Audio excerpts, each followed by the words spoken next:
Hello guys. So, ang topic natin for today, eto, mga gawin nyo para maging habulin ka ng lalaki.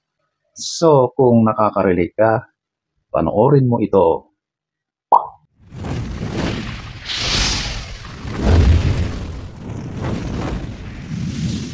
So, huwag na tayong magpaligoy-ligoy. Number 7, huwag mong ibigay agad-agad. Ano yung ibigay agad-agad? Alam mo na yon, yung bagay na yon. Alam nyo ba, sa mga lalaki, yan ang isa sa pinakahinahangad nila na makamit ang bagay na yan. Kaya karamihan ng mga kalalakihan, kapag nanliligaw, kapag pumasok na sa isang relasyon, yun ang isa sa target nila. Yun ang isa sa aim, sa goal nila na makamit at matikman ang luto mo. Okay? So ladies, huwag mong ibinibigay, huwag mong isinusuko agad-agad yan. Kasi mas madalas na kapag nakuha na nila yan, wala na. Minsan, tinatamad na siya. At kapag napakadali niyang nakuha yon, nako, delikado. Madalas ay ganun din kadali na iniiwanan yung mga napakadaling nakuha. Pansinin niyo, sa lahat ng bagay, kapag madali mo yang nakuha, madali ring nauubos or nawawala. At madalas pa, hindi masarap kapag napakadali mong nakamit, di ba? Pero yung bagay na talagang pinaghirapan mo, sobrang maraming effort ang ibinuhos mo para makamit yung bagay na yun talaga ang tunay na tagumpay. At napakatamis, napakasarap yung tagumpay na yun. Yung pakiramdam ay sobrang masaya. At kapag nakuha mo ang isang bagay na pinaghirapan mo, ay yan ay pag-iingatan mo yan. Ginagawa mong trophy. Di ba? Inaalagaan mo. Ganon din sa mga kababaihan. Huwag kang easy to get. Pahirapan mo siya. Literal na ganon. At kapag ganon, talagang buntot ng buntot ang lalaki na yan. Literal na maghahabol-habol-habol yan sa iyo kapag yan ang ginawa mo. Number 7, Number 6, huwag kang masyadong available. Kasi kung sinanay mo dati yung partner mong lalaki na kapag meron siyang sinasabi ay lagi-lagi mong pinagbibigyan. Kung tinatawag ka, laging oo at oo ang sinasabi mo. Pero ngayon, ibahin mo yung ginagawa mo. Kung dati ay lagi mong pinagbibigyan, ngayon ay hindi na, okay? So, tanggihan mo rin siya.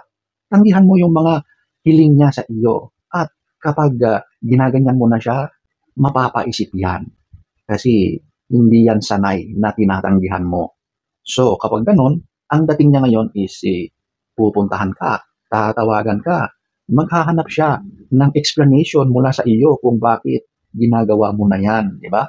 Maghanap ka ng mga bagay na magiging busy ka para yung hinala niyang masama sa iyo ay hindi totoo, okay? Kasi madalas, yung mga hinala ng mga lalaki kapag ganyan ay sigurado meron ka ng iba.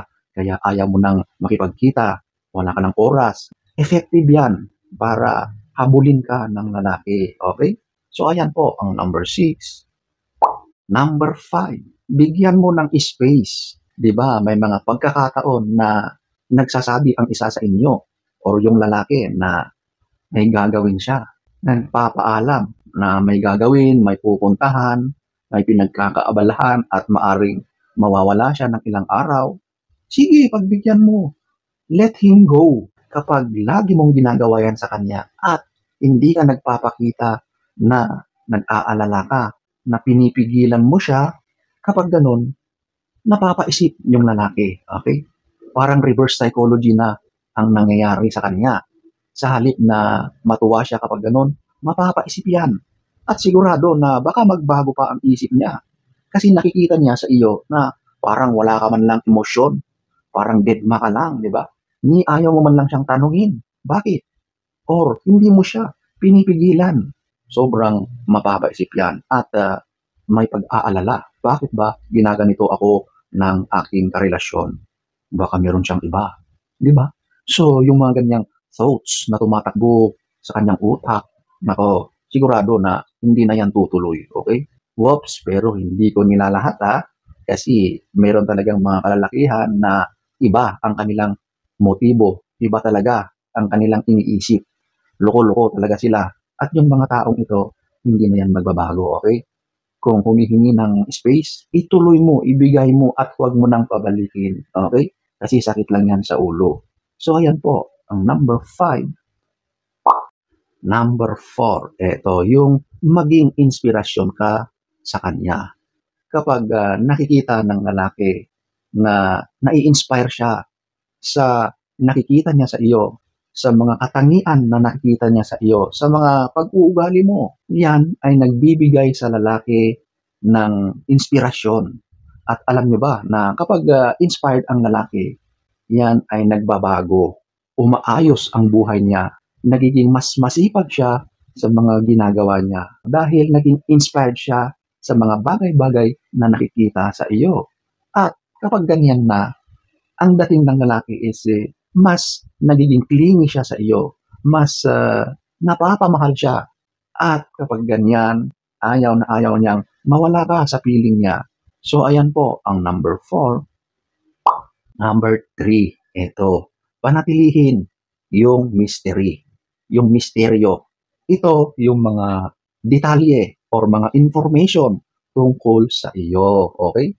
Yung mga detalye or informasyon na hindi nalalaman ng isang lalaki tungkol sa iyo, lalong-lalo na sa lalaki na attracted or interesado sa iyo, magsusumikap yan. Gusto niya na alamin ano ba ang meron sa babae na ito, di ba? Kaya sa proseso, yan ay makikita mo na mas nagpupursigi dahil sa misteryo na gusto niyang alamin. Ang dating ng lalaki kapag ganyan ang ginagawa ay naghahabol, di ba? So ayan po ang number 3. Number 2, ito yung maging masayahin at positibo. Kapag ikaw ay masayahing tao, mas madaling ma-attract ang mga kalalakihan na nakakakita sa iyo. Kasi inilalabas mo ay magandang vibes. At yung vibes na yon na nakikita ng mga lalaki, doon sila nahuhumaling. Doon sila na-attract. Kaya sa halip na ikaw ay nakasimangot, ngumiti ka, tumawa ka. Alam mo yung mga ganyang mga ginagawa mo, hindi mo napapansin pero ang ibang tao na nakakakita sa iyo ay a-attract na pala. At ganon din sa mga kalalakihan. At syempre, kailangan na positibo yung outlook mo, yung mindset mo, mga sinasabi mo, ang mga pananalita mo, ang mga lumalabas sa bibig mo ay galing sa iniisip mo, ay galing sa mga pananaw mo, opinion mo. Kaya kapag positibo yan, sigurado na ang mga nakakita at nakakarinig sa iyo, yan ay maa-attract. Number 2. Number 1, magpaganda ka.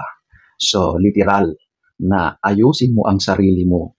Tulad ng paulit-ulit kong sinasabi sa lahat ng mga videos ko, ang attraction, lalong-lalo na sa mga kalalakihan, lalong-lalo na sa mga unang pagkakataon, ay pisikalan talaga. Para mapansin ka ng isang lalaki, kailangan na naa-attract siya sa iyo. At madalas, ang attraction na yan ay dahil sa nakikita ng kanyang mga mata. Yung kagandahan mo, yung itsura mo, yung physical na nakikita ng kanyang mga mata.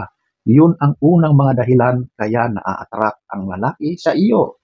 At kapag na-attract na ang lalaki, doon na yan mag-uumpisang gumawa ng mga hakbang. Kaya literal din na maghahabol siya kapag na-attract na siya sa iyo. Kaya ladies, napakahalaga na umpisahan mo muna sa physical na nakikita ng mga mata. Umayos ka. Napakarami mong pwedeng gawin para ma-upgrade ang itsura mo physically. Okay? Paulit-ulit ako, physical. Nakikita ng mga mata. Maaring nagsasawa na kayo, pero yan ang brutal na katotohanan pagdating sa attraction. So ayan po ang number 1. So ayan po ang iilan lamang sa mga pwede mong gawin para ang lalaki ay maghahabol sa iyo. So sana ay nagustuhan nyo ang ating topic for today. Next story time. Don't forget to subscribe.